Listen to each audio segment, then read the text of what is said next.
السلام عليكم ورحمة الله وبركاته. أعوذ بالله من الشيطان الرجيم. بسم الله الرحمن الرحيم. وقولهم إنا قتلنا المسيح عيسى ابن مريم رسول الله وما قتلوه وما صلبوه ولكن شبه لهم. মহান আল্লাহর সমস্ত প্রশংসা, যে আল্লাহ আমাদেরকে সৃষ্টি করেছেন এবং আমাদের এই হায়াতের পরে মরণ নির্ধারিত করেছেন।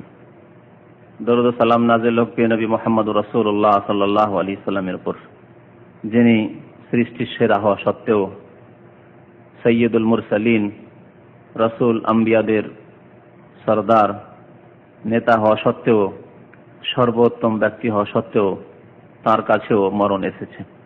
আল্লাহুম্মা সাল্লি আলাইহি আল্লাহুম্মা বারিক আলাইহি। আজকের বিষয়বস্তু হচ্ছে হযরত ঈসা আলাইহিস সালাম এর পৃথিবীতে আগমন বা অবতরণ, যা হচ্ছে কিয়ামতের একটি বড় লক্ষণ, বড় নিদর্শন। কিয়ামতের বড় নিদর্শনের কয়েকটি নিদর্শন বর্ণনা করা হয়েছে এর আগে, যেমন মেহেদী সম্পর্কে, দাজ্জাল সম্পর্কে। দাজ্জাল যে সারা পৃথিবীতে অধিকাংশ মানুষকে পথভ্রষ্ট করবে কিয়ামতের পূর্ব জামানায়, সে দাজ্জালকে ধ্বংসকারী হবেন হযরত ঈসা আলাইহিস সালাম, মাসিহুল হুদা, যিনি মানুষের সংস্কার করবেন, মানুষের সংশোধন করবেন, মানুষকে সৎ পথের দিকে আহ্বান করবেন এবং তার মাধ্যমে মহান আল্লাহ তার মনোনীত দ্বীন ইসলামকে কিয়ামতের পূর্ব জামানায় শক্তিশালী করবেন। ঈসা আলাইহিস সালাম তিনি একজন মানুষ এবং তার সাথে সাথে আল্লাহর রাসূল।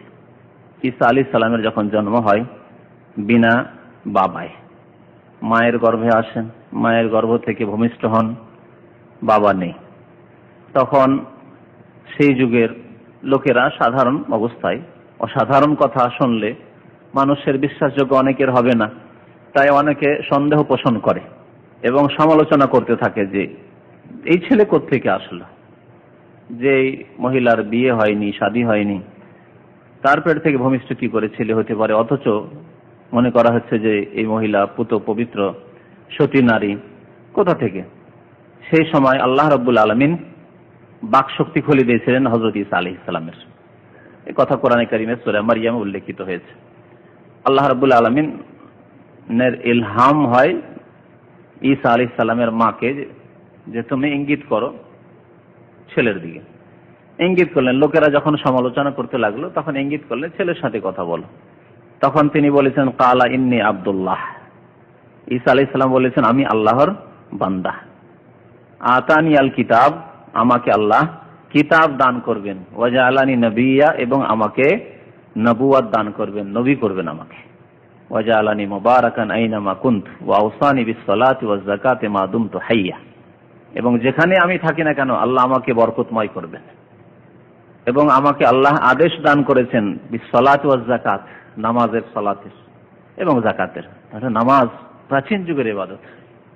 ঈসা আলাইহিস সালাম কয়েকদিনের শিশু, কয়েকদিনে 2-4 দিন ভূমিষ্ঠ হয়েছেন মাত্র।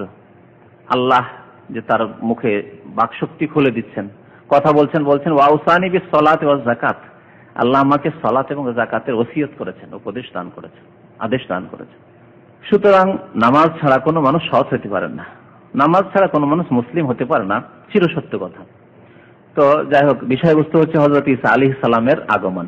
ঈসা আলাইহিস সালাম মানুষ এবং আল্লাহ রাসূল। ওয়াজআলানি নবিয়্যা, আমাকে আল্লাহ নবী করবেন। ঈসা আলাইহিস সালাম যখন মানুষ, রাসূল হলেও, নবী হলেও তার একদিন মৃত্যু হবে। তার এখনো মৃত্যু হয়নি, মাত্র একজন রাসূল যার মৃত্যু হয়নি, হবে, তিনি ঈসা আলাইহিস সালাম। আল্লাহ তাকে উঠিয়ে নিয়েছেন, পৃথিবীতে আবার আসবেন। এই একটি উদ্দেশ্য পৃথিবীতে আসার, যে পৃথিবীতে এসে মরতে হবে, আবার এই মাটিতে একটা অংশ তাকে নিতে হবে, এই মাটিতে দাফন হইতে হবে প্রত্যেক মানুষকে। মিনহা খালাকনাকুম, আল্লাহ কোরআনে ইরশাদ করেছেন। এই আয়াতটি অনেকে আমাদের দেশে দোয়া হিসাবে পড়ে, এটি ভিত্তিহীন। কখন দোয়া হিসাবে পড়ে শুনেছেন? কখন? যখন কবরে মাটি দেয়। হ্যাঁ, এই মাটি দেওয়ার সময় এই দোয়াটি পড়ে, মিনহা খালাকনাকুম ওয়া ফিহা নুঈদুকুম ওয়া মিনহা নুখরিজুকুম তারাতান উখরা। এটি কোরআন কারীমের আয়াত সূরা তাহা। এটি দোয়া নয়, আর এটি এখানে পড়ার কোনো সহিহ হাদিসে প্রমাণ নেই।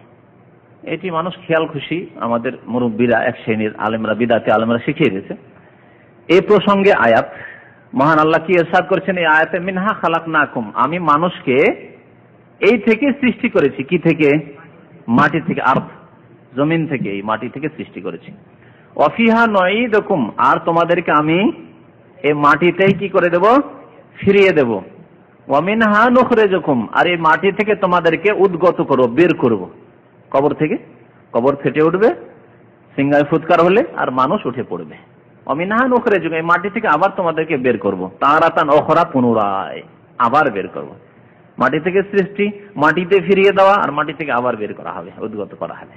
ওয়া মিনহা নুখরিজুকুম তারাতান উখরা। তো ঈসা আলাইহিস সালামও যখন মানুষ, মাটি থেকে তৈরি, তখন ঈসা আলাইহিস সালামকে আল্লাহ মাটি থেকে সৃষ্টি করেছেন, মাটিতে ফিরিয়ে দেবেন, এখনো ফিরিয়ে দেননি। সেই জন্য আল্লাহ তাকে আবার নামিয়ে দেবেন আকাশ থেকে এই জমিনে, যাতে করে মাটিতে তাকে আল্লাহ ফিরিয়ে দেন।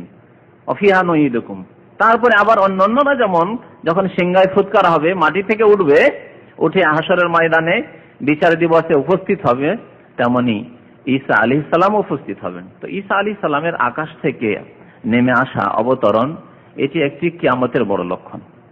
এই সম্পর্কে আজকে আলোচনা করব। ঈসা আলাইহিস সালাম সম্পর্কে তার দৈহিক গুণ বিভিন্ন হাদিসে এসেছে। এ সম্পর্কে বেশ কিছু হাদিস রয়েছে, সেগুলি সংক্ষেপে সংক্ষিপ্ত কথা আপনাদেরকে শোনাচ্ছি।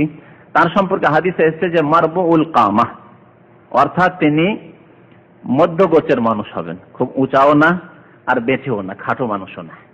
লাইসা বিত-তাওয়িল ওয়ালা বিল কাসির, খুব লম্বা মানুষ না, ওয়ালা বিল কাসির, আর খাটো মানুষও না। আহমার জাদ, এবং তিনি অত্যন্ত ফর্সা মানুষ হবেন। এবং ফর্সার সাথে সাথে, এক হচ্ছে ফর্সা মানে একেবারে সাদা, তিনি সাদা নন। ফর্সার উপরে যদি লাল বরণ থাকে দেখতে বেশি সুন্দর, তাই না? মনে হচ্ছে রক্ত ফুটে পড়ছে, এইরকম মানুষ হবেন তিনি। এই রংটি সবচেয়ে সুন্দর, এই জন্য আহমার বলা হয়েছে, লাল বরণে, ফর্সা লাল বরণে। শরীর ঢিলা ঢালা না, টাইট ফাইট শরীর, এই জন্য জাদ বলা হয়েছে। অনেকের শরীর দেখছেন ঢিলা, হাঁটছে তো মনে হচ্ছে যে দোলে পড়ছে, তাই না? না, এরকম শরীর না। আইয়ুজ সাদর, বক্ষ প্রশস্ত। বক্ষ যদি, এই যে বক্ষ আছে, বুক যদি প্রশস্ত হয় সুন্দর লাগে, এটি হচ্ছে পুরুষত্বের পরিচয়, কিন্তু বক্ষ প্রশস্ত। সাবতুস সার, চুলগুলি সোজা সোজা, ঘোংরোলো নাই। কান্নামা খারাজা মিন দিবাস, এত পরিষ্কার পরিচ্ছন্ন এবং এত সুন্দর মানুষ যে যেন তিনি এক্ষুনি গোসলখানা থেকে বেরিয়েছেন। একজন মানুষ গোসলখানা থেকে গোসল করে যখন বের হয় কত সুন্দর, একেবারে ক্লিন হয়ে যাচ্ছে, এইরকম মানুষ তিনি। লাহু লিম্মাতুন, এবং তার বড় বড় চুল থাকবে। নবী করিম সাল্লাল্লাহু আলাইহি ওয়াসাল্লামের যেমন বড় চুল ছিল, যেটাকে আমাদের দেশে মানুষ সুন্নতি চুল বলে, হ্যাঁ, মধ্যখান দিয়ে সিথি, আর চুলটি আপনার বড় করে রাখা পিছন দিকে, তবে কেটে রাখা পিছন দিকে, মহিলাদের মতো একেবারে বড় নয়। এখানে যেমন অনেক ফাসেকরা একেবারে বড় করে মহিলাদের মতো, আমাদের সেই ছোকরারা যেমন বড় করে মহিলাদের মতো চুল রাখে, এই জন্য যে তাদেরকে অনেক সময় মহিলা সাজতে হয় শাড়ি পরে, ব্লাউজ পরে, না, এটি হারাম। তবে যে চুল কাঁধ পর্যন্ত পড়বে, হ্যাঁ, কানের নিম্ন ভাগ পর্যন্ত আসবে, তিনটি ওর ভাগ রয়েছে, হাদিসে রয়েছে যে তিন অবস্থার কোন একটি অবস্থায় গেলে অসুবিধা নেই, লিম্মা, জুম্মা, ওয়াফরা, হ্যাঁ, একটু উঁচু অথবা একটু নিচে, কানে একটু নিচে আর একটু নিচে, কাঁধের নিচে নাই। তো তার লিম্মা ছিল, কানের নিম্ন ভাগ পর্যন্ত চুল নেমে আসবে, এরকম চুল হবে তার। কাদরাত জালাহা, এবং সিথি করা, তামলামা বাইনা মানকাবাই, কাঁধ পর্যন্ত তার চুল রয়েছে। বুখারী মুসলিম এই হাদিসগুলো রয়েছে। আব্দুল্লাহ বিন ওমর রাদিয়াল্লাহু তাআলা আনহু হাদিস বর্ণনা করেছেন যে আন্না রাসূলুল্লাহ সাল্লাল্লাহু আলাইহি ওয়াসাল্লাম قال, রাসূলুল্লাহ ইরশাদ করেছেন, আরানি লাইলাতান ইনদাল কাবা, আমাকে আল্লাহ কাবার নিকট রাত্রে দেখালেন, হয়তো স্বপ্নে দেখালেন, মেরাজের রাতেও তিনি দেখেছেন, কিন্তু স্বপ্নের কথা হয়তো। ফারাআইতু রাজুলান আদম, আমি একজন মানুষ দেখলাম অত্যন্ত ফর্সা এবং লাল বর্ণ, সুন্দর। আহসানে মা আনতা রাইন মিন আদামির রিজাল, পুরুষদের মধ্যে যেমন একটা সুন্দর মানুষকে তুমি দেখতে পারো পৃথিবীতে, ওই রকম সুন্দর মানুষ দেখলাম। লাহু লিম্মা, এবং তার বড় বড় চুল রয়েছে কাঁধের নিম্ন ভাগ পর্যন্ত, তাও দেখতে সুন্দর। কাদরাত জালাহ, এবং সিটি করা রয়েছে। ফাহিয়া তাকতুরু মা, আর পানি গোসল করার পরে যদি চুল বড় থাকে তাহলে পানি আর পড়তে রয়েছে, তো এরকম পানি যেন ঝরে পড়ছে। মুত্তাকিয়ান আলা রাজুলাইন, আর দুইজনের কাঁধে ভর দিয়ে তিনি করছেন ইয়াতুফু বিল বাইত, বাইতুল্লাহর তাওয়াফ করছেন। নবী করিম সাল্লাল্লাহু আলাইহি ওয়াসাল্লাম স্বপ্নে দেখছেন। নবী সাল্লাল্লাহু আলাইহি ওয়াসাল্লামের স্বপ্ন সম্পর্কে আপনাদের কি বিশ্বাস? ওয়াহি কিনা? এক কথায় বলতে হবে নবী সাল্লাল্লাহু আলাইহি ওয়াসাল্লামের স্বপ্ন হচ্ছে ওয়াহি, মানে যা দেখেছেন তা সত্য। শুধু নবী না, অন্যান্য নবীদের কথা বলা হয়েছে, রুয়াল আম্বিয়া ওয়াহিয়ুন, যত আম্বিয়া এবং রাসূলগণ এসেছেন তাদের স্বপ্ন হচ্ছে ওয়াহি। তাদের স্বপ্নে কোনো শয়তান এসে কোনো কিছু দেখাতে পারে না, ভ্রান্ত কিছু দেখাতে পারে না, যে একটা জিনিস হবে না বা হয়নি আর তিনি দেখছেন স্বপ্নে, এরকমটা হয় না। যা দেখছেন আম্বিয়া এবং রাসূলগণ তা সত্য, তা ওয়াহি ভিত্তিক, মানে ফেরেশতার মাধ্যমে। আর মানুষ যে স্বপ্ন দেখে তা তিন রকম হয়। অনেক সময় খেয়ালি স্বপ্ন, খেয়ালি পোলা, বুঝেন তো খেয়ালি পোলা, মানে যার দিনে খেয়াল করেছেন তাই রাত্রে দেখছেন, খেয়ালি পোলা।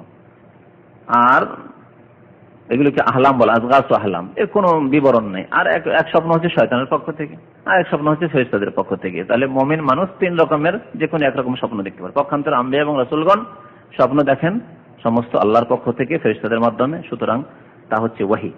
তো নবী করিম সাল্লাল্লাহু আলাইহি ওয়াসাল্লাম দেখলেন এইরকম, ইয়াতুহু বিল বাইত, বাইতুল্লাহর তাওয়াফ করছেন হযরত ঈসা আলাইহিস সালাম। ফাসআলতু, জিজ্ঞেস করলাম, স্বপ্নে জিজ্ঞেস করছেন, মান হাযা, ইনি কে? ফাকিলা, বলা হলো আমাকে, হাযাল মাসীহ ইবনে মারইয়াম, ইনি হচ্ছেন মরিয়ম তনয় ঈসা আলাইহিস সালাম, মরিয়মের ছেলে ঈসা আলাইহিস সালাম। মুত্তাফাকুন আলাইহি, বুখারী মুসলিমের হাদিস।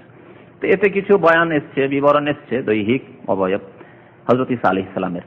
ঈসা আলাইহিস সালাম যে অবতরণ করবেন, পৃথিবীতে নেমে আসবেন কিয়ামতের পূর্বকালে, এর সম্পর্কে কিছু বিবরণ। তিনি নেমে আসবেন দাজ্জালের পরে, প্রথম দাজ্জাল প্রকাশ পাবে, দাজ্জাল আসবে, আর দাজ্জালকে যেহেতু আল্লাহ ধ্বংস করবেন ঈসা আলাইহিস সালামের মাধ্যমে, তারপরে ঈসা আলাইহিস সালাম আগমন করবেন। পৃথিবীতে বিপর্যয় সৃষ্টি হয়ে থাকবে, অধিকাংশ মানুষ কুফরিতে লিপ্ত হয়ে যাবে দাজ্জালের বিভ্রান্তির কারণে। ঈসা আলাইহিস সালামকে আল্লাহ পাঠাবেন, জমিনে তিনি নেমে আসবেন। তিনি নেমে আসবেন কোন দেশে? শাম দেশে। শাম দেশের দামেস্ক, আরবিতে দিমাশক বলে, আমরা বাংলা ভাষায় দামেস্ক বলে জানি। দিমাশক যে সিরিয়ার রাজধানী, শাম দেশের রাজধানী। প্রাচীন যুগ থেকে শাম দেশের রাজধানী হচ্ছে দামেস্ক।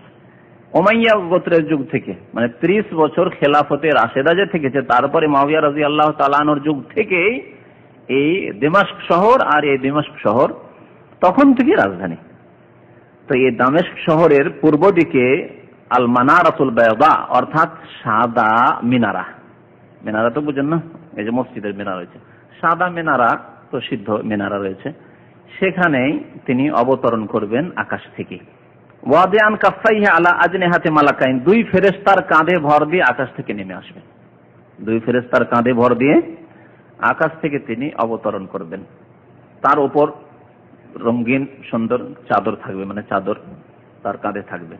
এযা আতা রাসাহু কাতার, যখন মাথা নিম্ন দিকে করবেন তো মনে হচ্ছে যে তার মাথা থেকে পানি টপকে পড়ছে। ওয়াইযা রাফা তাহাদ্দারা মিনহু জুমানুন কাল্লুলু, এত সুন্দর যে মনে হচ্ছে যে মণিমুক্তা ঝরে পড়ছে তার মুখমণ্ডল থেকে। ওয়ালা ইয়াহিল্লু লিকাফিরিন ইয়াজিদু রিহা নাফসিহি ইল্লা মাত, সেই সময় যখন তিনি অবতরণ করবেন, হাদিসে রয়েছে যে কোন কাফের যদি, কাফেরকে তার শ্বাস লাগে তাহলে ওতেই ধ্বংস হয়ে যাবে। কোন কাফেরকে যদি ঈসা আলাইহিস সালামের শ্বাস প্রশ্বাস লাগে তাতেই ধ্বংস হয়ে যাবে কাফের, মানে তার শ্বাস প্রশ্বাসটি বরদাস্ত করতে পারবে না। ওয়া নাফাসুহু ইয়ানতাহি হাইসু ইয়ানতাহি তারাফুহু, এবং তার শ্বাস প্রশ্বাস কতদূর পৌঁছিবে, যতদূর পর্যন্ত তার দৃষ্টিশক্তি পৌঁছে। যতদূর তার দৃষ্টিশক্তি, কতদূর পর্যন্ত দৃষ্টিশক্তি? খোলা মাঠে পৌঁছে, চিন্তা করুন, থেকে দূর দূর পর্যন্ত, খোলা মাঠে হলে, আড়াল না থাকলে, ততদূর পর্যন্ত তার শ্বাস প্রশ্বাস পৌঁছে যাবে। আর ততদূর পর্যন্ত কোনো কাফের থাকতেই পারবে না, ধ্বংস হয়ে যাবে। নামতেই কাফের সাপ, যেদিকে তিনি উদ্দেশ্য করবেন সেই দিকে কাফের বিধর্মী অমুসলিম সাফ হয়ে যাবে। ওয়ায়াকুনু নুজুলু আলা তাইফাতিল মানসুরা আল্লাতী তুকাতিলু আল হক, তার পূর্ব থেকেই একটি সৎপন্থী দল সত্যের ওপর অটল থেকে আল্লাহর রাস্তায় জিহাদ করতে থাকবেন। এই কথা নবী করিম সাল্লাল্লাহু আলাইহি ওয়াসাল্লাম বুখারী মুসলিমের হাদিসে রয়েছে, প্রসিদ্ধ হাদিস। এই হাদিসটি, লা তাযালু তাইফাতুম মিন উম্মতি যাহিরিন আলাল হক মানসুরিন লা ইয়াদুররুহুম মান খাযালাহুম হাত্তা তাকুমাস সাহ, আমার উম্মতে একটি দল, লা তাযালু তাইফাতুম মিন উম্মতি, আমার উম্মতের একটি দল, যাহিরিন আলাল হক, সত্যের ওপর সর্বদা জয়ী থাকবে, এবং মানসুরা, সাহায্য প্রাপ্ত থাকবে, লা ইয়াদুররুহুম মান খাযালাহুম, তাদেরকে যারা লাঞ্ছিত অপদস্থ করতে চাইবে, তাদের ক্ষতি সাধন করতে চাইবে, তারা কোনো কিছুই করতে পারবে না ক্ষতি তাদের।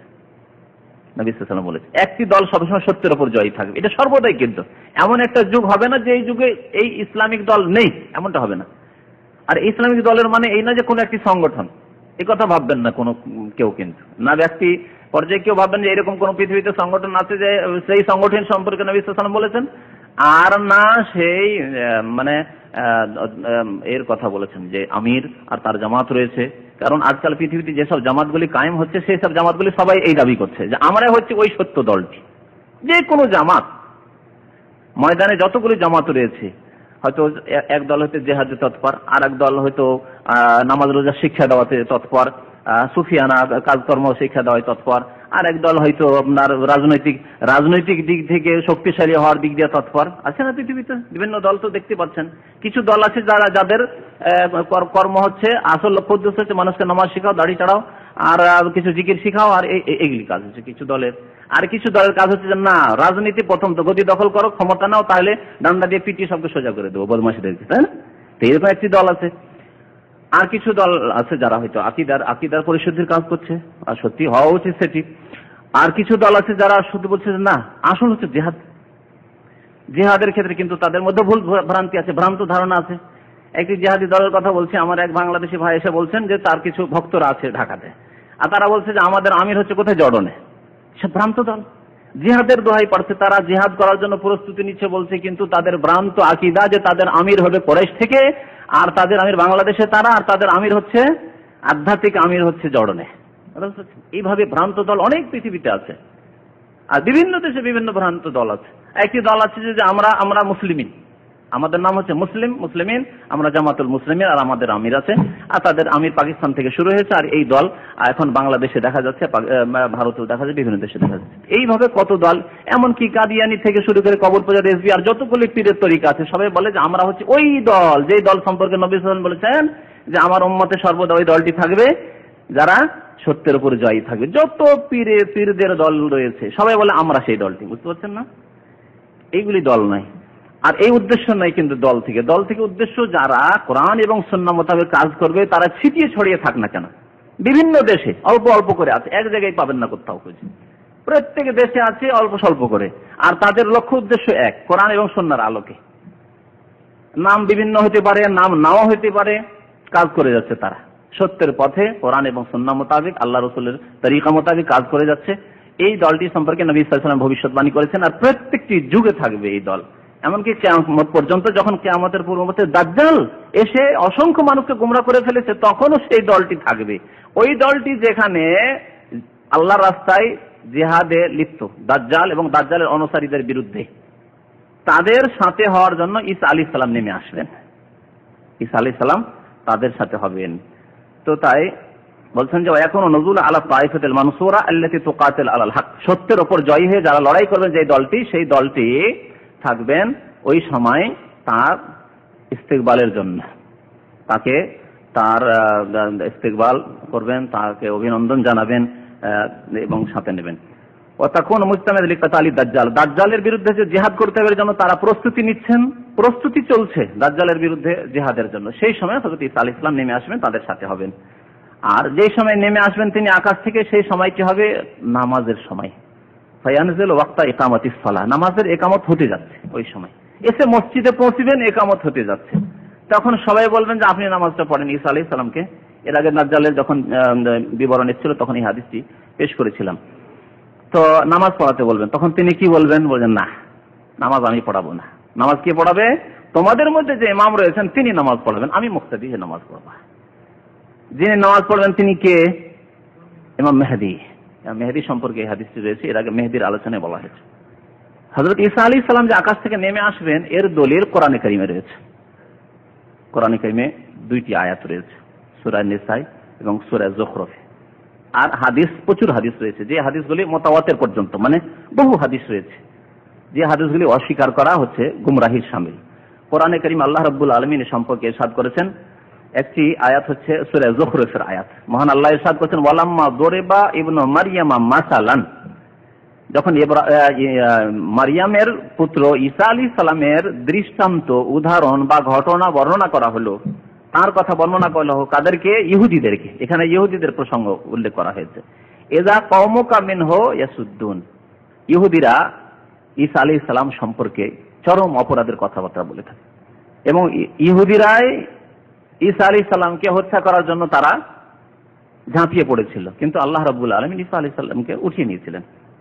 তো ঈসা আলাইহিস সালামের যখন দৃষ্টান্ত বর্ণনা করা হয় তখন নবী করিম সাল্লাল্লাহু আলাইহি সাল্লামকে আল্লাহ সম্বোধন করে বলছে ইযা কওমুকা মিনহু ইয়াসিদ্দুন, তখন তোমার সম্প্রদায়ের লোকেরা ঈসা আলাইহিস সালামের ঘটনাও শুনতে চায় না, সেই ক্ষেত্রে তারা হট্টগোল করে। কারণ কোরআনের কথা শুনলেই মক্কার মুশরিকরা মনে করতে জাদু লেগে যাবে। তারা বলতো, এই জন্য তো সেহর বলতো কোরআনকে, ইন হাযা ইল্লা সিহরুম মুবিন, তো স্পষ্ট জাদু কোরআন। জাদু এই জন্য বলতো যে দেখা যেত যে যেই ব্যক্তি কোরআন শুনছে সেই মুসলমান হয়ে যাচ্ছে। আরে কারো স্ত্রী কোরআন শুনতে ও স্বামীকে ছেড়ে দিয়ে মুসলমান হয়ে গেল, স্বামীকে ছাড়া কি যেমন তেমন কথা, যার সাথে তো ভালোবাসা সম্প্রীতি, আর হঠাৎ করে ছেড়ে তুমি কি আর আমি কে যাও তোমার সাথে না, তুমি মুসলমান হবে না, মুসলমান হও তো ঠিক আছে স্বামী, আর না হলে তুমি যাও, আমি চললাম কালেমা লা ইলাহা ইল্লাল্লাহ মুহাম্মাদুর রাসূলুল্লাহ পড়ে। তো এই রকমের কোরআনে কারীমের প্রতিক্রিয়া এবং বরকতকে দেখে তারা কি বলেছিল যে কোরআন হচ্ছে জাদু, কোরআন হচ্ছে জাদু। অথচ কোরআন জাদু নয়, কোরআন আল্লাহর কালাম এবং আল্লাহর পবিত্র বাণীর এটি হচ্ছে বরকত, তার হচ্ছে আসার প্রতিক্রিয়া, এফেক্ট, যে কোরআন কানে পৌঁছিলেই যারা মাতৃভাষা যাদের ছিল কোরআনে কারীমের ভাষা বুঝতো তারা। আমরা কোরআন শুনলেও বুঝি না, যার ফলে আমাদের অন্তরে কোরআন নামতে পারে না। কোরআন কান দিয়ে ঢুকে আর কান দিয়ে বেরিয়ে গেল বাস। কিন্তু কোরআনে কারীম যদি সত্যি বুঝে পড়া যায় তো কোরআন যে তাসির রয়েছে, তার প্রতিক্রিয়া রয়েছে, তা সত্যি আল্লাহ রাব্বুল আলামিনের কালামের প্রভাব আর তার বরকত, তাছাড়া আর কিছু নয়। তো মহান আল্লাহ ইরশাদ করেছেন ইযা কওমুকা মিনহু ইয়াসুদ্দুন, তোমার কওমের লোকেরা ঈসা আলাইহিস সালামের ঘটনা কেন শুনবে? অথচ কত সুন্দর ঘটনা ঈসা আলাইহিস সালামের ঘটনা, জীবনের ঘটনাগুলি যে কোরআনে বর্ণনা করা হয়েছে, তারা হট্টগোল সৃষ্টি করে ইয়াসুদ্দুন। তারপরে তার সম্পর্কে আরো কিছু কথা, ইহুদিদের কথা বর্ণনা করার পরে শেষ আয়াতে মহান আল্লাহ রাব্বুল ইরশাদ করেছেন আয়াত নম্বর 61-তে, ওয়া ইন্নাহু লাইলমুন লিস-সাআহ, আর ঈসা আলাইহিস সালামের আগমন বা অবতরণ হচ্ছে লাইলমুন লিস-সাআহ, কিয়ামতের লক্ষণ। ইলমুন মানে লক্ষণ, কিয়ামতের জ্ঞান হাসিলের উপায়। যখন ঈসা আলাইহিস সালাম নেমে এসেছেন তার মানে মানুষ ভালো করে জেনে যাবে যে আর বেশিক্ষণ সময় নেই, কখন যে পশ্চিম দিক থেকে সূর্য উঠে যাবে আর কিয়ামত চলে এসেছে, এই ইলমুন বলা হয়েছে এখানে। এজন্য আরেকটি কেরাতে, কোরআনে বিভিন্ন কেরাত আছে, যারা কেরাত সম্পর্কে জ্ঞান রাখেন তারা জানেন যে 10 রকমের কেরাত আছে কোরআনে, 10 রকমের প্রসিদ্ধ কেরাত রয়েছে। যারা কেরাতের উপর স্পেশালিস্ট হয় তাদেরকে 10 রকমের কেরাত পড়ানো হয়। মদিনা ইউনিভার্সিটিতে একটি ফ্যাকাল্টি আছে কুলিয়াতুল কোরআন, ওর নামই হচ্ছে কুলিয়াতুল কোরআন, মানে কোরআন ফ্যাকাল্টি। তো কোরআন ফ্যাকাল্টিতে যারা পড়াশোনা করেন হাফেজ হওয়া শর্ত, হাফেজ হয়ে যেতে হয় কোরআনে। তো অ্যাডমিশন এলে ওখানে 10 রকমের কিরাতের তাখাসসুস মানে স্পেশালিস্ট করা হয়। যেমন যারা হাদিস ফ্যাকাল্টিতে পড়াশোনা করে, যেমন হাদিসে পড়েছে, ওখানে হাদিসের উপরে স্পেশালিস্ট করা হয়, যেহেতু স্পেশাল পড়াশোনা ওখানে হয় যে কোনো ফ্যাকাল্টিতে। তো আরেকটি কিরাতে যেন ইলমুনের জায়গায় আলামুন আছে। আলাম মানে কিন্তু, আলাম মানে পতাকা, আলাম মানে প্রতীক, আলাম মানে আপনার নিশানা, আলাম মানে লক্ষণ, আলাম মানে নিদর্শন, স্পষ্ট। তো ইলমুন মানে তার ভাব অর্থ হচ্ছে যে কিয়ামতের এটি কি নিদর্শন বা লক্ষণ। তো ঈসা আলাইহিস সালামের আগমন হচ্ছে কিয়ামতের জন্য লক্ষণ। ঈসা আলাইহিস সালাম কিয়ামতের জন্য লক্ষণ কিভাবে? তাফসীর কারগণ বলেছেন যে তিনি আসবেন আর তার পরেই কিয়ামত চলে আসবে। ফালা তামতারুন্না বিহা, সুতরাং এই কিয়ামত সম্পর্কে তোমরা সন্দিহান হইও না, সন্দেহ করিও না। ঈসা আলাইহিস সালাম আগমন করলে, নেমে আসলেই কিয়ামত ঘনিয়ে আসবে, আর এতে তোমরা কোনো সন্দেহ করো না।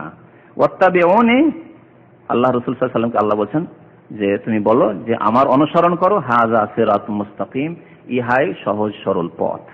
এই ছিল একটি আয়াত সূরা যুখরুফের, যাতে বলা হয়েছে যে হযরত ঈসা আলাইহিস সালামের আগমন, অবতরণ হচ্ছে কিয়ামতের লা ইলমুন লিস-সাআহ, কিয়ামতের লক্ষণ। দ্বিতীয় আয়াত, যে আয়াতটি প্রথমে পাঠ করেছি, এখানে আল্লাহ রাব্বুল আলামিন ইহুদিদের বিভ্রান্তির কথা উল্লেখ করেছেন। ইহুদিরা আম্বিয়াদেরকে হত্যা করত, ইহুদিদের বদ আচরণের কথা, ইহুদিদের বদমাইশির কথা আল্লাহ রাব্বুল আলামিন বেশ কিছু তুলে ধরেছেন, দুষ্টামির কথা। তারপরে বলছেন ওয়া কাউলিহিম, তাদের একটি ভ্রান্ত কথা, ইন্না কাতালনাল মাসিহা ঈসা ইবনে মারইয়াম। তাদের কথা কি, যে তারা বলতো যে আমরা ইন্না কাতালনাল মাসিহ, ঈসা ইবনে মারইয়াম যে মসিহ, তাকে আমরা হত্যা করে ফেলেছি। রাসূলুল্লাহ, যিনি আল্লাহর রাসূল, তাকে তারা হত্যা করে ফেলেছে। এই হচ্ছে ধারণা কাদের? ইহুদিদের। খ্রিস্টানরাও বিভ্রান্ত হয়ে গেল, খ্রিস্টানরাও সঠিক পথ পেল না। খ্রিস্টানরা মনে করলে যে আমাদের ঈসা নবী, আমাদের রাসূল কি হয়েছে, সে সুলিতে তাকে মেরে দেওয়া হয়েছে। আর সুলিতে মেরে দেওয়া হয়েছে, একটু ভ্রান্ত ধারণা যে মেরে দেওয়া হয়েছে। দুই নম্বর কথা, মেরে দেওয়া হয়েছে তার পিছনে কারণ কি? ঈসা আলাইহিস সালামের অনুসারী মোটেই নয় এরা, এই গুমরাহ খ্রিস্টান। বর্তমান যুগের খ্রিস্টানদের সাথে ঈসা আলাইহিস সালামের আদর্শের কোনো সম্পর্ক নেই। কেউ এই কথা ভাববেন না যে বর্তমান খ্রিস্টানরা ঈসা আলাইহিস সালামের অনুসারী। না, ঈসা আলাইহিস সালামের যে দিন আল্লাহ নিয়ে পাঠিয়েছে এই দিনের অধিকাংশ বিধিবিধানকে তারা বিকৃত করে ফেলেছে। প্রথম কথা, একত্ববাদ, তিনি তাওহীদ নিয়ে এসেছিলেন, তারা তৃত্ববাদে বিশ্বাসী, ঠিক না? এক আল্লাহর কথা বলেছেন না, তিনি তাওহীদের কথা শিখিয়েছেন। তারা তিন খোদাই, তিন আল্লাহ বিশ্বাসী খ্রিস্টান জগৎ। সুতরাং ঈসা আলাইহিস সালামের সাথে মৌলিক যেটি বিষয়, যেটি দিনের, সেখানেই ইখতিলাফ, মতনৈক্য। সুতরাং ঈসা আলাইহিস সালামের সাথে বর্তমান যুগের খ্রিস্টান বিশ্ব, খ্রিস্টান জগৎ, যে পশ্চিমা দেশ বা অথবা যে পূর্বেই হোক, যেখানে হোক না কেন যে খ্রিস্টানরা রয়েছে, ক্যাথলিক হোক অথবা প্রোটেস্ট্যান্ট হোক অথবা অর্থোডক্স হোক, এই তিনটি প্রসিদ্ধ। এছাড়া ছোটখাটো খ্রিস্টানদের মধ্যে প্রচুর দল রয়েছে। তো সবগুলি গুমরাহ। কিন্তু এই ক্ষেত্রে আরেকটি গুমরাহি তাদের, যে হ্যাঁ, ঈসা আলাইহিস সালাম যে শহীদ হয়েছেন আল্লাহর রাস্তায়, তাকে শুলিতে মারা হয়েছে, এর মাধ্যমে কি হয়েছে? আমাদের খ্রিস্টান জগতের সমস্ত পাপ মোচন হয়ে গেছে, সব গুনাহ খাতা মাফ। মানে তিনি নিজেকে কুরবানি করে দিয়েছেন, উৎসর্গ করে দিয়েছেন আল্লাহর রাহে, আমাদেরকে মাফ করানোর জন্য, আমাদেরকে জান্নাতে পৌঁছানোর জন্য। তার সার কথা হচ্ছে যে খ্রিস্টানরা এখন যা ইচ্ছা তাই করুক, চুরি করুক আর ডাকাতি করুক আর জেনা করুক, এই জন্য তাদের কাছে জেনা হচ্ছে পেশাব পায়খানার মতো বৈধ কাজ, আর তাদের কাছে মদ খাওয়া হচ্ছে পানি খাওয়ার চাইতে ভালো কাজ, ঠিক কিনা বলেন?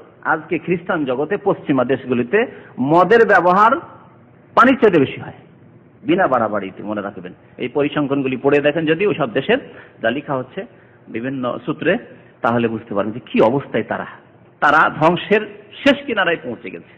এখন তাদের ফিরে আসবে তারা, যদি আল্লাহর রহমত হয়, তারা যদি সত্য দিনের দিকে ফিরে আসে, দিন ইসলামের দিকে, তাহলেই মুক্তি রয়েছে তাদের, আর না হলে তারা জাহান্নামের তটে পৌঁছেই গেছে। তো ইহুদি খ্রিস্টান উভয়ে বিভ্রান্তে হযরত ঈসা আলাইহিস সালাম সম্পর্কে। তাদেরও ধারণা যে ঈসা আলাইহিস সালামকে মেরে দেওয়া হয়েছে। শুধু মুসলিম মুমিন উম্মতে মুহাম্মাদিয়া আলা সাহিবা আফদালুস সালাত ওয়া আতাম্মিত তাসলিম সাল্লাল্লাহু আলা নবিয়িনা মুহাম্মদ ওয়া আলা আলিহি ওয়া সাহবিহি আজমাইন, রাসূলুল্লাহ সাল্লাল্লাহু আলাইহি ওয়াসাল্লামের উম্মত, এই উম্মতে মুহাম্মাদিয়া, এই উম্মতের সঠিক আকীদা, যেহেতু আমাদের কাছে কোরআন রয়েছে, নির্ভেজাল কোরআন, কোরআনের একটি অক্ষরেও হেরফের হয়নি, তারতম্য হয়নি। কোরআন আমাদের কাছে অবিকৃত অবস্থায় রয়েছে। ইন্না নাহনু নাযালনা যিকরা ওয়া ইন্না লাহু লাহাফিজুন, আমি কোরআন নাযিল করেছি, কোরআনের হেফাজত করব। আর কোরআনে কারিমে মহান আল্লাহ আমাদেরকে শিখিয়ে দিয়েছেন যে ওমা কাতালুহু ওয়া মা সালাবুহু ওয়ালাকিন শুববিহা লাহুম। এই কথাটি আল্লাহ বলছেন এখানে, যে তাদের ধারণা যে তারা ঈসা ইবনে মারইয়াম, মসিহকে, যিনি আল্লাহর রাসূল, তাকে তারা হত্যা করে ফেলেছে। কারা হত্যা করার জন্য গিয়েছিল?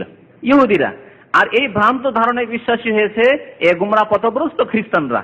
পক্ষান্তরে আল্লাহ কি বলছেন? ওমা কাতালুহু, তারা কখনো হত্যা করতে পারেনি, তারা কতল করতে পারেনি। ওমা সালাবুহু, তাদের ধারণা যে সুলিতে চড়িয়ে মারানো হয়েছে না, সেজন্য আল্লাহ বলছেন ওমা সালাবুহু, তাকে সুলিতেও তারা চড়াতে পারেনি।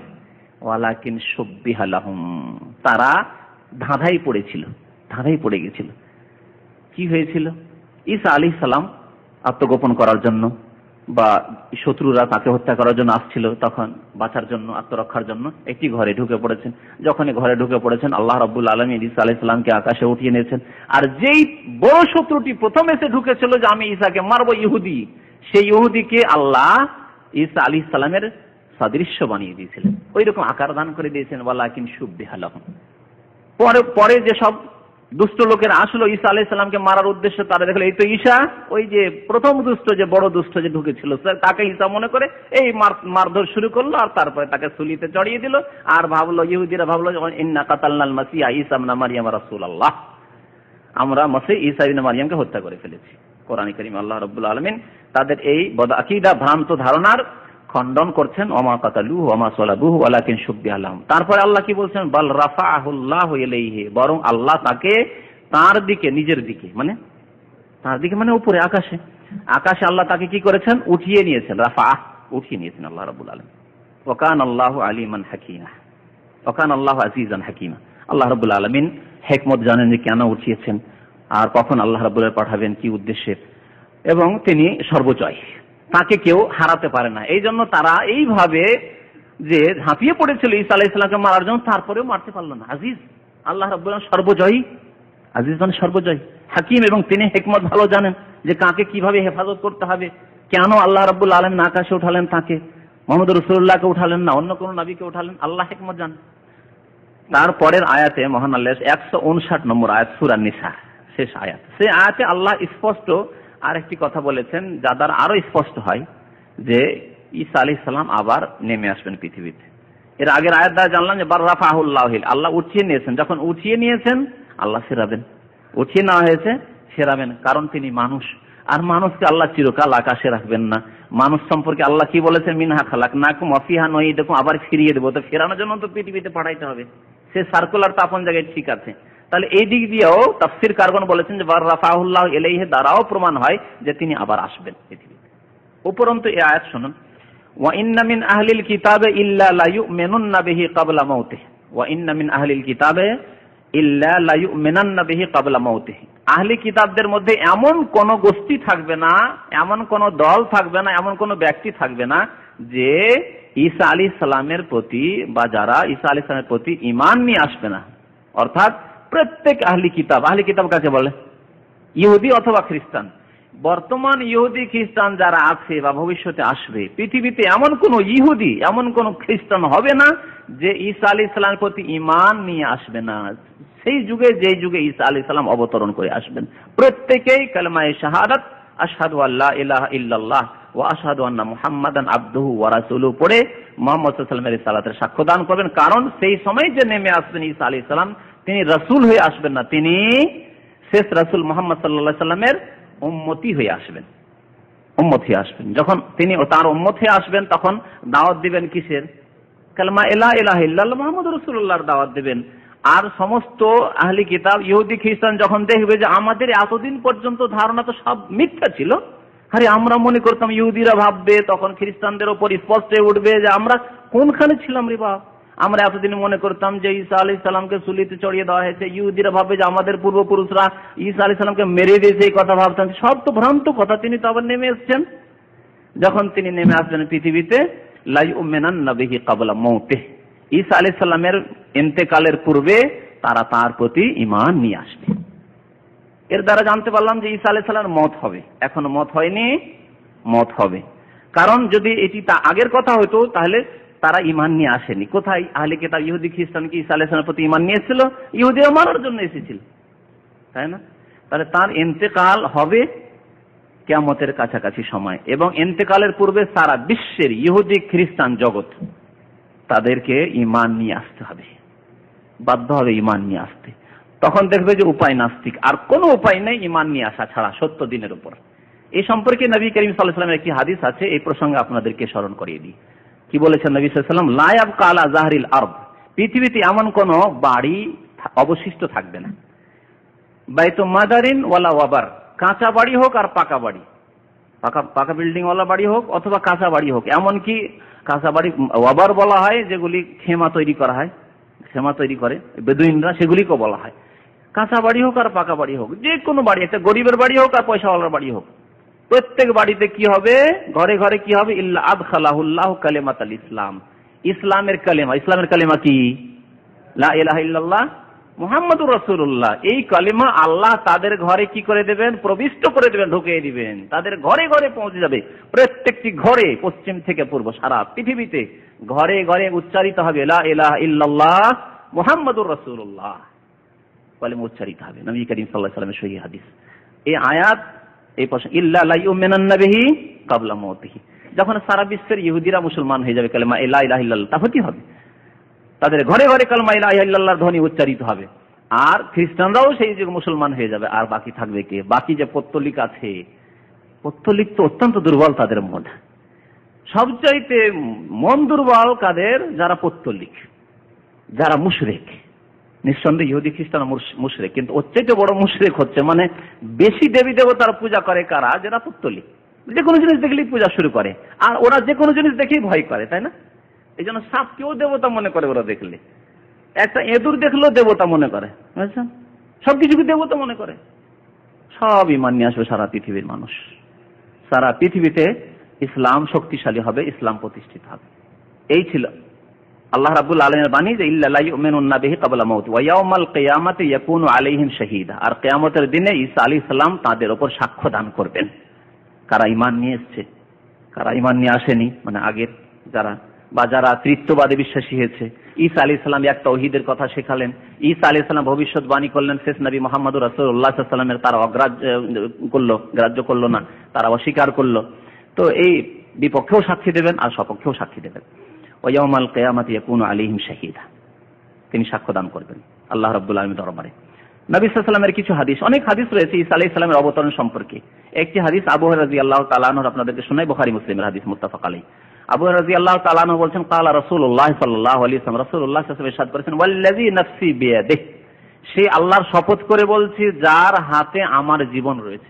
নবী সাল্লাল্লাহু আলাইহি ওয়াসাল্লাম বেশি এইভাবে কসম করতেন, ওয়াল্লাযী নাফসি বিয়াদিহি, মানে সে আল্লাহ শপথ করছে যে আল্লাহর হাতে আমার জীবন রয়েছে।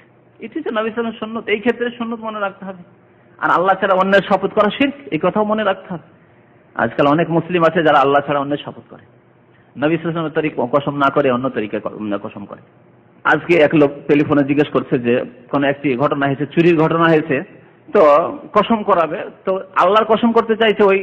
ওই ছেলে আসে, ওই যুবক আমাদের সেন্টারে আসে, তো কসম বলছে আমি আল্লাহর কসম করবো, যে না না না না, কোরআনের কসম করতে হবে।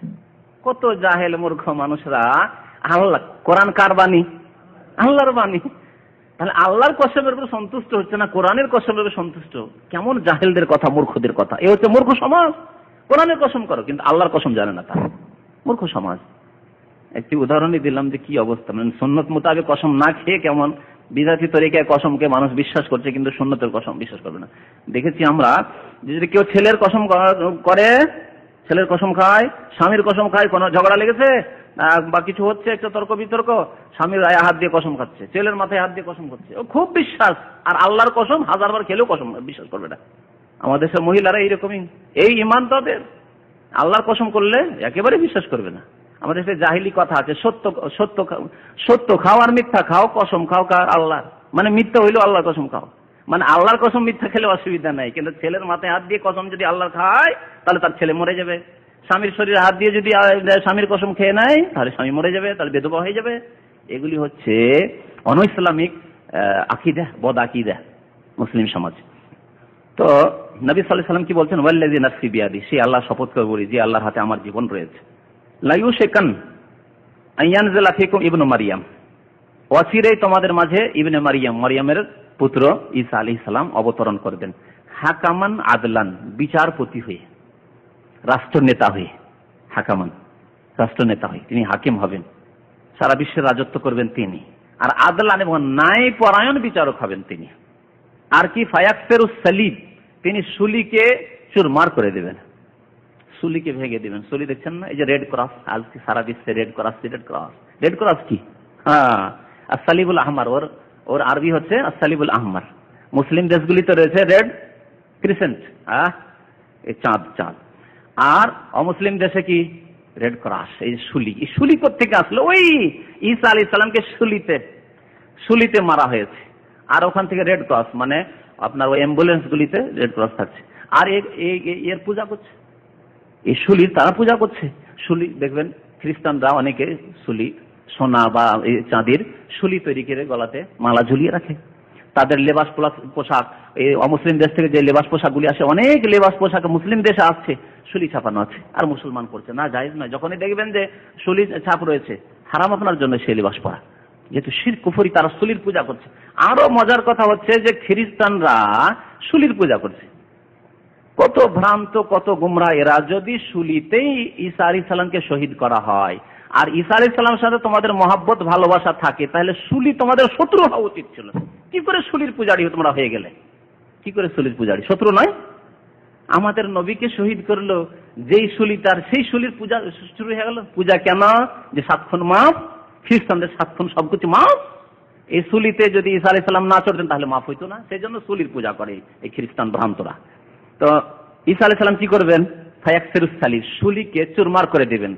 আজকে সুলিওয়ালা পতাকা দেখছেন না, সুলিওয়ালা পতাকা, তাহলে এই পতাকা চুরমার হয়ে যাবে না হবে না? ধূলিসাৎ হবে না হবে না? এইসব পতাকা, এইসব পরাশক্তি, এইসব মহাশক্তি সব ধ্বংস হয়ে যাবে, তখন ঈসা আলাইহিস সালাম ধ্বংস করে দেবেন। সুলিকে এই জন্য ধ্বংস করা হবে যে সুলির পূজা, আল্লাহকে বাদ দিয়ে খ্রিস্টানরা সুলির পূজারী হয়ে পড়েছে, সুলি ভেঙে দেওয়া হবে। ওয়ায়াকতুলুল খিনজির, আর শুয়োরকে হত্যা করে দেওয়া, শুকুর হত্যা করে দেওয়া হবে। কারণ খ্রিস্টানরা পাইকারি হারে শুকুর খাওয়া শুরু করে, এত বেশি শুয়োর খায় আর কোনো কিছু খায় না। এদের খাবার মধ্যে গোস্তের মধ্যে সুর আর পানীয় বস্তুর মধ্যে মদ। হ্যাঁ, ঠিক কিনা? এই জন্য সুর হচ্ছে আসলে নাজাস। সুরকে ঈসা আলাইহিস সালাম হালাল করেননি, এরা নিজেরই হালাল করে ফেলেছে। তো সুরকে হত্যা করে দেওয়া হয়, মানে সুর খাওয়া হারাম ইসলামের যেহেতু, আর ইসলামিক শরিয়া মোতাবেক ঈসা আলাইহিস সালাম বিচার করবেন, ইসলামিক শরিয়াতে মুহাম্মাদিয়ার বাস্তবায়ন করবেন, দ্বীন ইসলাম কোরআন এবং হাদিসের বাস্তবায়ন করবেন। সেই জন্য সুরকে শেষ করে দেওয়া হবে, যাতে করে খ্রিস্টানরা আর সুর না খাইতে পারে। ওয়ায়াজাউল জিজিয়া, আর জিজিয়া বিধানকে তিনি শেষ করে দিবেন, রহিত করে দিবেন। জিজিয়ার বিধানকে উঠিয়ে দেওয়া হবে। ইসলামে জিজিয়া করের বিধান রয়েছে। জিজিয়া কর কি? তা হচ্ছে যে অমুসলিমকে যখন ইসলামের দাওয়াত দেবেন আপনি, অমুসলিম দেশে যদি মুসলিমরা জয়ী হয়, তাহলে এ হচ্ছে ইসলামিক বিধান। তাদেরকে কালেমা লা ইলাহা ইল্লাল্লাহর দাওয়াত দিতে হবে। তারা যদি দাওয়াত সাদরে গ্রহণ করে, তাহলে তারা আমাদের মতে মুসলিম ভাই। আমাদের যা অধিকার রয়েছে তাদের সেই অধিকার রয়েছে। তাদের মধ্যে যদি যোগ্য ব্যক্তি হয়, তাহলে তারা আমাদের নেতৃত্ব দেবে, কোনো পার্থক্য নেই। ঠিক কিনা বলেন? সমান হয়ে গেলাম তখন। লানা মা আলাইনা ওয়া লাহুম মা আলাইহিম, সমান সমান হক হয়ে যাবে। লাহুম মালিল মুসলিমিন, মুসলমানদের যে অধিকার রয়েছে তাদের হক রয়েছে। আলাইহিম মা আলাল মুসলিম, মুসলমানদের যে দায় দায়িত্ব রয়েছে তাদের দায় দায়িত্ব। মুসলমানদেরকে নামাজ পড়তে হবে, মুসলমানদেরকে যাকাত দিতে হবে, মুসলমানদেরকে হজ করতে হবে, তাদেরকে করতে হবে কিনা? ঠিক তেমনি মুসলমানরা গানিমাতের ধন সম্পদ, মুসলমানরা ফাই পাবে, মুসলমানরা মধ্যে সাদকা জাকাতে হক রয়েছে, তাদের হক হবে, গরিব মিসকিনের তাদের। তো যদি ইসলাম গ্রহণ করলো আলহামদুলিল্লাহ, যদি ইসলাম গ্রহণ না করে তাহলে কি করতে হবে? কি করতে হবে? বলতে হবে যে আমাদের সাথে সন্ধি করতে চাও, তাহলে জিজিয়া কর দাও। নির্দিষ্ট পরিমাণ জিজিয়া করার ইসলামিক বিধান রয়েছে ব্যক্তি পিছু। এটা হচ্ছে ব্যক্তি, প্রত্যেক ব্যক্তির পক্ষ থেকে যেটা কর দেওয়া হয় বাৎসরিক, সেটা হচ্ছে মুসলিম দেশে থাকার জন্য। মুসলিম দেশে তারা নিরাপত্তা পাবে, মুসলিমদের মতো নিরাপত্তা পাবে। কলিমা পড়েনি, মুসলিম হয়নি, অথচ তাদের নিরাপত্তা দান করা হবে, কারণ তারা জিজিয়া দিয়ে তারা বশত্ব স্বীকার করেছে ইসলামিক সরকারের। এটা হচ্ছে দ্বিতীয় পদক্ষেপ। যদি জিজিয়া করা অস্বীকার করে, তাহলে তৃতীয় পদক্ষেপ কি? তখন জিহাদ ফি সাবিলিল্লাহ, তাদের বিরুদ্ধে জিহাদ করে যেতে হবে। নবী করিম সাল্লাল্লাহু আলাইহি ওয়াসাল্লামের এই হচ্ছে আদর্শ সুন্নাত তরিকা। তো মধ্যখানে যে 2 নম্বরের পদক্ষেপটি হচ্ছে জিজিয়া, সেটাকে কি করবেন? ঈসা আলাইহিস সালাম রহিত করে দেবেন, আর জিজিয়া নেওয়া হবে না। তার মানে ইসলামের দাওয়াত দেওয়া হবে, কালেমা লা ইলাহা ইল্লাল্লাহ, ইহুদি খ্রিস্টান পৌত্তলিককে দাওয়াত দেওয়া হবে।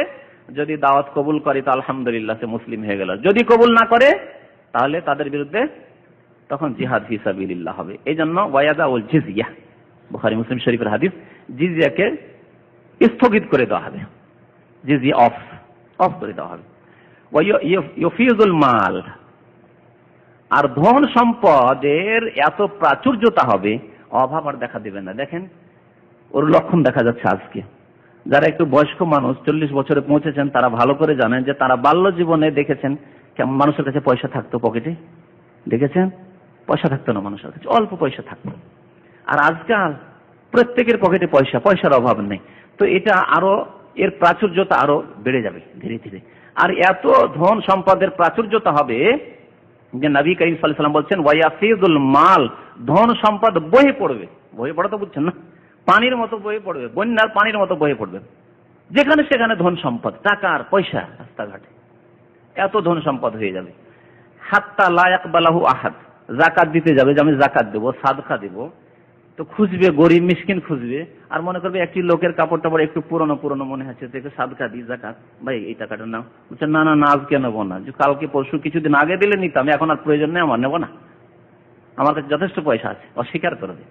যাকাত দেওয়ার লোক খুঁজে পাওয়া যাবে না। সাদকা দেবেন, সাদকা যে কে নেবে খাবে, এরকম লোক খুঁজে পাওয়া যাবে না। এই অবস্থা একদিন সৃষ্টি হবে। এই জন্য নবী সাল্লাল্লাহু আলাইহি ওয়াসাল্লাম বলেছেন যে লাস্তু আখশা আলাইকুমুল ফাকর, আমি দারিদ্রতার ভয় করি না আমার উম্মতের জন্য। আজকাল মানুষ পেটের জন্য কত ছুটছে, হালাল হারাম নাই, অন্যায়, চুরি, ডাকাতি, আত্মসাৎ, বেঈমানি, আর কত রকম মিথ্যা, দাগাবাজি, ধার নিয়ে উদাও, ভিসার ব্যবসায় উদাও, টাকা পয়সা নিয়ে কত কি করছে, হারাম ব্যবসা, সিডির ব্যবসা, আর থাইল্যান্ডের লটারি, কত হারাম খাচ্ছে মানুষ। অথচ নবী সাল্লাল্লাহু আলাইহি ওয়াসাল্লাম গ্যারান্টি দিয়েছেন কি, লাস্তু আখশা আলাইকুমুল ফাকর, আমি তোমাদের জন্য দারিদ্রতার ভয় করি না, গরিবের ভয় করি না, যে গরিব হয়ে যাবে, খেতে পাবে না, অনাহারে মরে যাবে আমার উম্মতের লোকের, এই ভয় আমি করি না। ওয়ালাকিন আখশা, তবে আমি কি ভয় করি, আনতুবসাতা আলাইকুমুদ দুনিয়া, পৃথিবীর ভোগের বস্তুগুলি অত্যন্ত প্রশস্ত করে দেওয়া হবে তোমাদের জন্য, যথেষ্ট অঢেল পয়সা, অঢেল নিয়ামত দেওয়া হবে তোমাদেরকে। তখন তোমরা কি করবে? মানুষ কিন্তু লোভ সামলাতে জানে না, যত পয়সা তত লোভ বেশি, ঠিক কিনা? অল্প পয়সাতে লোভ কম, কিন্তু অল্প পয়সা আছে মনে করছে যথেষ্ট, মোটামুটি যা মাসে পাচ্ছি দিনপাত হয়ে যাচ্ছে, চলে যাচ্ছে, ফ্যামিলি মেনটেন হয়ে যাচ্ছে, যথেষ্ট, এদের বেশি লোভ নেই। কিন্তু যাদের পয়সা বেশি, একটা ব্যবসা এখন 10,000 টাকার ব্যবসা দাঁড় করতে পেরেছি, তার 20,000 টাকা কেমন করে করবো, 20,000 হলে 40,000 কেমন করে করবে, 1 লাখের হয়েছে 2 লাখ, একটা কোম্পানি তো 2টা কোম্পানির কি করে মালিক হইতে পারবো, ঠিক না? যত বেশি পয়সা তত পয়সার লোভ। নবী সাল্লাল্লাহু আলাইহি ওয়াসাল্লাম বলছেন যখন খুব বেশি অঢেল পয়সা হয়ে যায় ফাতানাফাসু ফিহা, তখন তার কম্পিটিশন শুরু করে দিবে। কেমন করে বেশি পয়সা, হালাল হারাম যা হচ্ছে হোক, সুদ হোক, ঘুষ হোক, যেভাবে হোক না কেন, বেতন পাচ্ছে 15,000 20,000, তারপর ঘুষ খাচ্ছে। চাকরি ভালো জায়গায় পাচ্ছিল, হালাল জায়গায় ও চাকরি নাই, সুদী ব্যাংকেও চাকরি করবে ও, যেহেতু ওখানে বেতন বেশি, ফ্যাসিলিটি বেশি, ইত্যাদি ইত্যাদি। এমন প্রতিযোগিতা লাগিয়ে দিবে টাকা পয়সা অর্জনের জন্য, আর হালাল হারামের কোনো তারতম্য করবে না, ফারাক করবে না। ফাইয়ু তুহলিকুকুম, এই ধন সম্পদ তোমাদেরকে ধ্বংস করে দিবে, কামা আহলাকাতহুম, যেমন আগের উম্মতেরা ধ্বংস হয়েছে, যেমন কারুন ধ্বংস হয়েছে, যেমন ফিরাউন ধ্বংস হয়েছে, ওইরকম তোমরাকেও এই ধন সম্পদে ধ্বংস করবে। নবী করিম সাল্লাল্লাহু আলাইহি ওয়াসাল্লাম কি বলছেন যে ঈসা আলাইহিস সালামের জামানায় ইয়াফিজুল মাল, ধন সম্পদ বহি পড়বে, অঢেল ধন সম্পদ, সাদকা দিতে যাবে কেউ নিতে চাইবে, হাত্তা তাকুনা সাজদাল ওয়াহিদা খায়রুম মিনাদ দুনিয়া ওয়া মা ফিহা। সেই যুগে ফিতনার যুগ, আর সেই যুগ এত মানে কিয়ামত কাছে যে একটি সেজদা করা সারা পৃথিবীর চাইতে উত্তম। আপনি ধন সম্পদ নিয়ে কি করবেন? 10 তলা 20 তলা বাড়ি করে কি করবেন, যেখানে চোখের সামনে দেখতে পাচ্ছেন যে দাজ্জাল চলে এসেছে আর ঈসা আলাইহিস সালাম অবতরণ করেছেন, এই 2, 4, 5, 10 বছরের মধ্যে পৃথিবী ধ্বংস, তাহলে কি করবেন টাকা পয়সা নিয়ে বলুন দেখি? সেই সময় একটি সেজদা সারা পৃথিবীর ধন সম্পদ চাইতে উত্তম হবে। যে আল্লাহকে সেজদা করে তওবা করে কোন রকম একটু সৎ জীবন যাপন করে আল্লাহর কাছে চলে যেতে পারি, এতেই মুক্তি রয়েছে, না হলে আর মুক্তি নেই। কোন দিন হঠাৎ করে সকালবেলা উঠবো, পশ্চিম দিকে সূর্য দেখবো, আর উপায় নেই। এই জন্য নবী সাল্লাল্লাহু আলাইহি ওয়াসাল্লাম বলেছেন সেই যুগে একটি সেজদা সারা পৃথিবীর ধন সম্পদের তুলনায় উত্তম হবে। বুখারী মুসলিমের হাদিস। হযরত জাবের রাদিয়াল্লাহু তাআলা আনহু বলছেন, সামি'তু রাসূলুল্লাহ সাল্লাল্লাহু আলাইহি ওয়াসাল্লাম ইয়াকুল লা তাযালু তায়ফাতুম মিন উম্মতি ইউকাতিলুনা আলাল হক। ওই হাদিসটি, আমার উম্মতের একটি দল সর্বদা সত্যের উপর লড়াই করতে থাকবে, জিহাদ করতে থাকবে, যাহিরিনা ইলা ইয়াউমিল কিয়ামা, কিয়ামত পর্যন্ত তারা জয়ী থাকবে। ফায়ানজিলু ঈসা ইবনে মারইয়াম, তখন ঈসা আলাইহিস সালাম অবতরণ করবেন। ফায়াকুলু আমিরুহুম, তখন তাদের আমির বলবেন, ওই যে দলটি সত্য দল, তাদের আমির মাহদী বলবেন, সাল্লিলানা, নামাজ পড়ান, আপনি নামাজ পড়াতে বলেন। যেমন ইমাম সাহেব মসজিদে কোন একজন গণ্যমান্য ব্যক্তি দেখলে কি বলেন, আপনি নামাজটা পড়িয়ে দেন, মেহমানকে বলছেন। তখন মেহমান হয়তো নিজেকে নিজের খাকসারি কারণ বলছেন, না আমি না, আপনি পড়ান। তো ঈসা আলাইহিস সালামকে বলবেন তখন তার আমির অর্থাৎ মাহদী, সাল্লিলানা, আমাদেরকে নামাজ পড়ান। ফায়াকুলুল্লাহ, আমি নামাজ পড়ি। ইন্না বা'দাকুম আলা বা'দিন উমারা, তোমাদের মধ্য থেকেই আমির হবেন এবং তোমাদের মধ্য থেকে ইমাম হয়ে নামাজ পড়াবেন। সহিহ মুসলিমের হাদিস। আচ্ছা, ঈসা আলাইহিস সালাম শেষ জামানায় কেন অবতরণ করবেন, হিকমত কি, কেন আসবেন তিনি, এ সম্পর্কে বিভিন্ন মত রয়েছে উলামায়ে কেরামদের। কয়েকটি মত আমি উল্লেখ করছি। একটি বলা হয়েছে যে আর-রাদ্দু আলাল ইয়াহুদ ফি জামি আন্নাহুম কাতালু ঈসা, এই ইহুদিদের ভ্রান্ত আকীদা, এমনকি তার সাথে খ্রিস্টানদের, যেমন একটু আগে বললাম, ইহুদিদের ভ্রান্ত আকীদা এবং খ্রিস্টানদের ভ্রান্ত আকীদা যে ঈসা আলাইহিস সালামকে কি করা হয়েছে, শুলিতে মেরে দেওয়া হয়েছে। এই ভ্রান্ত আকীদার স্পষ্ট খণ্ডন করার জন্য ঈসা আলাইহিস সালাম যখন নেমে আসবেন, তারা স্পষ্ট বুঝতে পারবে যে আরে আমরা তো এতদিন কোথায় ছিলাম, কোন গুমরাহিতে বলতাম ঈসা আলাইহিস সালামকে শুলিতে মেরে দেওয়া, আর শুলির পূজা করছিলাম, এতে ঈসা আলাইহিস সালাম আকাশ থেকে নেমে আসলেন এদের ভ্রান্ত ধারণার খণ্ডনের জন্য। তারপরে তারা মুসলমান হয়ে যাবে, দেখবে যে চির সত্য হচ্ছে দ্বীন ইসলাম, কোরআনের কথা সত্য, তখন তারা মুসলমান হয়ে যাবে। আরেকটি কারণ বর্ণনা করা হয়েছে হিকমত, যে ঈসা আলাইহিস সালাম কেন আসবেন, যে ঈসা আলাইহিস সালাম যখন ইনজিলে দেখেছিলেন যে নবী করিম সাল্লাল্লাহু আলাইহি ওয়াসাল্লামের উম্মতের বড় ফজিলত রয়েছে, নবী সাল্লাল্লাহু আলাইহি ওয়াসাল্লামের উম্মতের যারা নেক ব্যক্তি সৎ আল্লাহওয়ালা ব্যক্তি, তারা আগের নবীদের কাছাকাছি মর্যাদা হাসিল করবেন, আগের নবীদের কাছাকাছি মর্যাদা হাসিল করবেন। তো এই ফজিলত দেখার পরে তিনি আকাঙ্ক্ষা করেছিলেন যে আল্লাহ, যদি আমি নবী না হয়ে যদি শেষ নবী মুহাম্মদ সাল্লাল্লাহু আলাইহি ওয়াসাল্লামের উম্মত হইতাম, সেটি তো আমার জন্য ভালো ছিল, সেই জন্য আল্লাহ রাব্বুল আলামিন এই ফজিলত দোয়া করেছিলেন, আল্লাহর কাছে দরখাস্ত করেছেন ঈসা আলাইহিস সালাম, সেজন্য আল্লাহ কবুল করেছেন এবং তিনি নবী রাসূলও, আর তার সাথে সাথে শেষ নবী মুহাম্মদ সাল্লাল্লাহু আলাইহি ওয়াসাল্লামের উম্মত হবেন। এই জন্য ইমাম যাহাবী রাহমাতুল্লাহ আলাইহি বলেছেন যে ঈসা আলাইহিস সালাম সাহাবিয়ুন ওয়া নবী, ঈসা আলাইহিস সালাম নবীও এবং তার সাথে সাথে আল্লাহ রাসূলের সাহাবী। কেমন করে সাহাবী? অবাক, ঈসা আলাইহিস সালাম শেষ জামানায় আসেন, তখন নবীকে কোথায় দেখবেন, সাহাবী কেমন করে হইলেন? এটা অবাক লাগছে না? তাই বলছেন ইমাম যাহাবী কেমন করে সাহাবী, ফাইন্নাহু রাআন নাবিয়্যা সাল্লাল্লাহু আলাইহি ওয়াসাল্লাম লাইলাতাল ইসরা, কারণ নবী সাল্লাল্লাহু আলাইহি ওয়াসাল্লাম যখন মেরাজে গিয়েছিলেন, চতুর্থ আকাশ দিয়ে অতিক্রম করছিলেন, তখন ঈসা আলাইহিস সালামের সাথে সাক্ষাৎ হয়েছিল তার জীবদ্দশায়, এখনো জীবিত আছেন, মরেননি তো, ঠিক না? আর অন্যান্যদের সাথে সাক্ষাৎ হয়েছে সেটি ইন্তেকালের পরে, মুসা আলাইহিস সালামের ইন্তেকালের পরে ওই সাক্ষাৎ হয়েছে। সেই সাক্ষাৎটি জীবদ্দশার সাক্ষাৎ নয়, বারজাকি যুগের সাক্ষাৎ। কিন্তু ঈসা আলাইহিস সালামের সাথে যে সাক্ষাৎ হয়েছে সেটি বারজাখী যুগের সাক্ষাৎ নয়। তাহলে যখন ঈসা আলাইহিস সালামের সাথে সাক্ষাৎ হয়ে গেল মেরাজের রাতে, তাহলে সাহাবী হয়ে গেলেন না? তার নবীও তার সাথে সাথে ঈসা আলাইহিস সালাম সাহাবীও। ফাহুয়া আখিরুস সাহাবাতে মওতান। তারপরে ইমাম যাহাবী বলছেন, সুতরাং সমস্ত সাহাবীদের মধ্যে শেষ সাহাবী যিনি ইন্তেকাল করবেন তিনি ঈসা আলাইহিস সালাম। অবশ্য সাহাবায়ে কেরামদের জামানায় শেষ সাহাবী যিনি ইন্তেকাল করেছেন তিনি হচ্ছেন আবু তুফাইল দৌসি রাদিয়াল্লাহু তাআলা আনহু, মক্কা ইন্তেকাল করেছিলেন 110 হিজরিতে। আরেকটি হিকমত বর্ণনা করা হয়েছে তার পৃথিবীতে আসার, যেটি আগে বলেছি যে মিনহা খালাকনাকুম ওয়া ফিহা নুঈদুকুম। যখন মাটি থেকে তিনি জন্ম নিয়েছেন, তখন সৃষ্টি হয়েছেন, তখন মাটিতে আবার ফিরে আসতে হবে, সেজন্য তাকে যাতে করে মাটিতেই দফন হয়। তবে এই সম্পর্কে একটি ভ্রান্ত ধারণা আমাদের দেশের অধিকাংশ লোকদের রয়েছে, আর বক্তারা আমাদের দেশে বয়ানও করে কি, যে নবী সাল্লাল্লাহু আলাইহি ওয়াসাল্লামের পাশে আর আবু বকর উমরের পাশে একটি জায়গা খালি আছে আর ঈসা আলাইহিস সালামকে সেখানে দাফন করা হবে। শুনেছেন কথাটি না? বক্তাদের কাছে জলসা জলুসে খুব এইসব কথা শোনা যায়। এর কোনো প্রমাণ নেই, বরং এর বিপরীত প্রমাণ আছে। কি? তা হচ্ছে যে হযরত ওমর রাদিয়াল্লাহু তাআলা আনহু যখন আহত হলেন, শহীদ হয়ে যাবেন, ইন্তেকাল করবেন, তো কথা বলতে পারছিলেন তিনি, তো তিনি তার ছেলেকে বললেন যে যাও গিয়ে মা আয়েশা উম্মুল মুমিনের কাছে দরখাস্ত করে যে তার হুজরা শরীফেই তো আল্লাহ রাসূলের কবর, আবু বকরেরও সেখানে দাফন হয়েছে, আমাকে যেন একটু জায়গা দেয় যে সেখানে আমাকে দাফন করা হবে, দরখাস্ত করো। আর বলে দাও যে এতদিন আমি খলিফা ছিলাম, তো খলিফার ভয়ে হয়তো উনি অনুমতি দিতেন, এখন আমি খলিফা না, একজন সাধারণ মানুষ, তিনি যদি রাজি রেজামন্দির সাথে অন্তরের খুশির সাথে যদি অনুমতি দেন তাহলে আমাকে সেখানে দাফন করিয়ে। আর যদি তিনি বলেন যে না না না দাফন, আবার যখন আমার ইন্তেকালটা হয়ে যাবে তখন আবার একবার জিজ্ঞেস করে নি। আল্লাহু আকবার।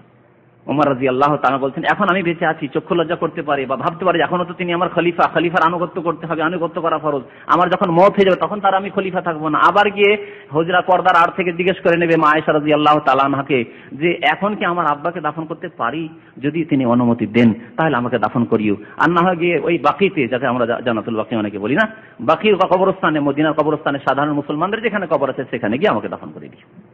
তাহলে একটি জায়গা, ছোট্ট একটি কক্ষ, ছোট্ট রুম, নবী সাল্লাল্লাহু আলাইহি ওয়াসাল্লামের মা আয়েশার ঘরটি, সেখানে আল্লাহ রাসূলের কবর রয়েছে, আবু বকরের কবর রয়েছে, ওমরের কবর হয়ে গেল, তারপরে আর জায়গা নেই।